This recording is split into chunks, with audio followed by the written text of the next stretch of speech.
ಪರಿಸ್ಥಿತಿ ಇದೆ. ಆಮೇಲೆ ಅದು ಮುಗಿಸ್ಕೊಂಡು ಇಲ್ಲಿ ಸುಮಾರು ಸತಿ ಬಂದಿದ್ದೀನಿ. ಬಟ್ ನಿಮ್ಗೆ ಗೊತ್ತು, ಈ ಟ್ರಾಫಿಕ್ ಡಿಸ್ಟೆನ್ಸ್ ಏನು ಅಷ್ಟೊಂದಿಲ್ಲ, 60 ಕಿಲೋಮೀಟ್ರೆ. ಬಟ್ ಟ್ರಾಫಿಕ್ ಎಷ್ಟಿದೆ ಅಂದರೆ ನನಗೆ ಅಲ್ಲಿಂದ ಇಲ್ಲಿ 3 ಅವರ್ ಆಗ್ತಾ ಇದೆ. ಅದರಿಂದ ಕೆಲವು ಕಾರ್ಯಕ್ರಮಗಳು ಮಿಸ್ ಆಗಿರ್ಬೋದು. ಸರ್, ಈಗ ತಾಲೂಕು ಅಧ್ಯಕ್ಷರಾಗಿ ಮುಂದಿನ ದಿನಗಳಲ್ಲಿ ಆದಷ್ಟು ಬೇಗ ಮಾಡುವಂಥ ಉದ್ದೇಶ ಇದೆಯಾ ಸರ್? ಆವಣಿ ಬ್ಲಾಕ್ ಅಧ್ಯಕ್ಷರು ನೇಮಕ ಆಗಬೇಕಾಗಿದೆ. ಆಮೇಲೆ ಡಿಸೆಂಬರಲ್ಲಿ ಚುನಾವಣೆ ಬರ್ತಾ ಇರೋದ್ರಿಂದ ಎಲ್ಲ ಪಂಚಾಯತಿಗಳಿಗೂ ನಾನು ತೆರಳಿ ಅಲ್ಲಿನ ಲೋಕಲ್ ಲೀಡರ್ಸ್ನ ಮಾತಾಡಿ ಅಲ್ಲಿ ಪರಿಸ್ಥಿತಿಗಳ ಅವಲೋಕನೆ ಮಾಡಿ ಪಕ್ಷ ಸಂಘಟನೆಗೆ ಏನೇನು ಬೇಕು ಸಜೆಷನ್ಸ್ ಎಲ್ಲ ತೊಗೊಂಡು ಕೆಲಸ ಸ್ಟಾರ್ಟ್ ಮಾಡಬೇಕಂತ ಉದ್ದೇಶನೂ ನಾವು ಇಟ್ಕೊಂಡು. ಸರ್, ಮುಂದಿನ ದಿನಗಳಲ್ಲಿ ಗೌತಮ್ ಸಾರು ಜಿಲ್ಲೆಯಲ್ಲಿ ಇರ್ತಾರ? ಲೋಕಸಭಾ ಪಾರಿಜಾತ ಅಭ್ಯರ್ಥಿ ಆದ ನೀವು ಜಿಲ್ಲೆಯಲ್ಲಿ ಇರ್ತೀರಾ?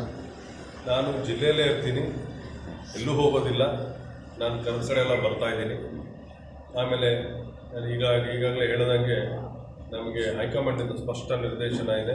ಚುನಾವಣೆಗಳು ಬರ್ತಾ ಇದೆ, ಏನೇನು ಎಲ್ಲೆಲ್ಲಿ ಲೋಪದೋಷಗಳಾಗಿತ್ತು ಈ ಪಾರ್ಲಿಮೆಂಟ್ ಚುನಾವಣೆ ಅದೆಲ್ಲ ಸರಿಪಡಿಸ್ಕೊಂಡು ಎಲ್ಲರನ್ನೂ ಒಗ್ಗಟ್ಟಾಗಿ ತಗೊಂಡೋಗುವಂಥ ಜವಾಬ್ದಾರಿ ನನಗೆ ವಹಿಸಿದೆ. ಮೊನ್ನೆ ನಡೆದ ಕೋಮಲ್ ಚುನಾವಣೆ ಅಧ್ಯಕ್ಷ ಚುನಾವಣೆಯಲ್ಲಿ ಯಾರೇ ಆಗಲಿ ಕೊತ್ತೂರು ಮಂಜಣ್ಣ MLC ಅನಿಲ್ ಕುಮಾರ್ ಬಿಟ್ಟರೆ ಯಾವ MLA ಆಗಲಿ ಆ ಲೀಡ್ರ್ ಆಗಲಿ ಬಂದಿಲ್ವಲ್ಲ ಸರ್? ಅದೇ ಸುಮಾರು ಜನಕ್ಕೆ ಇನ್ಫಾರ್ಮೇಷನ್ ಹೋಗಿಲ್ಲ, ನನಗೆ ಇನ್ಫಾರ್ಮೇಷನ್ ಬಂದಿರಲಿಲ್ಲ ಅಧ್ಯಕ್ಷರು. ಅದಕ್ಕಾಗಿ ನಾವು ಬರೋಕ್ಕಾಗಲಿಲ್ಲ. ಬಟ್ ಆಲ್ಮೋಸ್ಟ್ ಎಲ್ಲರೂ ಅಟೆಂಡ್ ಆಗಿದ್ದಾರೆ ಅಂತ ನನಗಂತೂ ಮಾಹಿತಿ ಇದೆ. ಸರ್, ಪಕ್ಷದಲ್ಲಿ ಸಚಿವ ಸ್ಥಾನಗಳು ಆಕಾಂಕ್ಷಿಗಳು ಜಾಸ್ತಿ ಆಗ್ತದೆ ಜಿಲ್ಲಾ ಮಟ್ಟದಲ್ಲಿ. ಎಲ್ಲರಿಗೂ ಆಸೆ ಇರ್ತದೆ, ಎಲ್ಲರಿಗೂ ತಾವು ಸಚಿವರಾಗಬೇಕು ಅಂತ ಬಲವಾಗಿ ನಂಬಿಕೆ, ತಾವು ಅದಕ್ಕೆ ಯೋಗ್ಯರು ಅಂತಲೂ ತಿಳ್ಕೊಂಡಿರ್ತಾರೆ. ಬಟ್ ಹೈಕಮಾಂಡ್ ತೀರ್ಮಾನ ತಗೊಳ್ಳುತ್ತೆ. ಸೀನಿಯಾರಿಟಿ ಆಗಿರ್ಬೋದು, ಜಿಲ್ಲೆಗೆ ಯಾವ ರೆಪ್ರೆಸೆಂಟೇಷನ್ ಕೊಡಬೇಕು, ಯಾರಿಗೆ ಕೊಡಬೇಕು ಅನ್ನೋದು ಹೈಕಮಾಂಡ್ ತೀರ್ಮಾನ ಈಗಾಗಲೇ ತಗೊಂಡಿದೆ. ಕೋಲಾರ ಜಿಲ್ಲೆಯಿಂದ ಒಬ್ಬರನ್ನ ಮಿನಿಸ್ಟರ್ ಮಾಡೇ ಮಾಡ್ತಾರೆ. ರಾಜ್ಯ ಮಟ್ಟದಲ್ಲಿ ಕೂಡ ಕೆಲವು ಸೆಪ್ಟೆಂಬರ್ ನಂತರ ಕೆಲವು ಚೇಂಜಸ್ ಆಗ್ಬೋದು ಅನ್ನೋ ಒಂದು ಮಾಹಿತಿ ಬರ್ತಾ ಇದೆ. ಅದರಿಂದ ಏನಾದರೂ ಆಗೋ ಚಾನ್ಸಸ್ ಇದೆಯಾ ಸರ್? ಇಲ್ಲ, ಈಗಂತೂ ಸದ್ಯಕ್ಕಿಲ್ಲ. ನೀವು ಹೇಳ್ತಾರೆ ಸಂಪುಟ ವಿಸ್ತರಣೆ ಬದಲಾವಣೆ ಇಲ್ಲ, ಈಗಂತೂ ಅದ್ರ ಬಗ್ಗೆ ಇಲ್ಲ. ಸುರ್ಜೇವಾಲ ಅವರು ಬಂದು ಹೋಗಿದ್ದಾರೆ, ಮುಖ್ಯಮಂತ್ರಿಗಳ ಬದಲಾವಣೆ ಇಲ್ಲ. ಇದ್ರ ಬಗ್ಗೆ ಯಾವುದೇ ಒಂದು ಚರ್ಚೆನೂ ನಡೆದಿಲ್ಲ. ನಿಮಗೆ ಈಗ ಜವಾಬ್ದಾರಿ ಕಾಂಗ್ರೆಸ್ ಪಕ್ಷದಲ್ಲಿ ಆ ಥರ ನೋಡ್ಕೊಂಡಿದೆ ಈಗ ನಾನು ಹೇಳಿದಲ್ಲ, ತೃಪ್ತಿ ಇದೆಯಾ? ಪಕ್ಷ ಒಂದು ವೇಳೆ ಪರಾಜಿತ ಆದ್ರೂ ಜವಾಬ್ದಾರಿ ಕೊಟ್ಟಿರೋದು ಇಲ್ಲ, ಏನಾದರೂ ಬೇರೆ ರೀತಿ ನಿಗಮ ಮಂಡಳಿಗೆ ಏನಾದರೂ ಆಗ್ಬೋದು?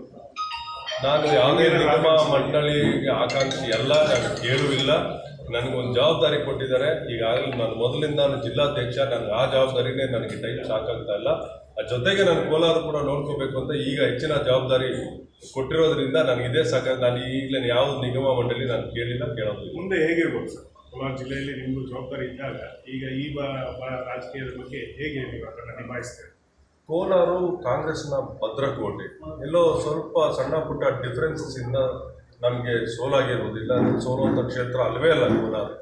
ಈ ಸಣ್ಣ ಪುಟ್ಟ ಡಿಫ್ರೆನ್ಸಸ್ ದೊಡ್ಡದಾದ ಮುಂಚೆ ಕೂತ್ಕೊಂಡು ಸೆಟ್ಲ್ ಮಾಡಬೇಕು.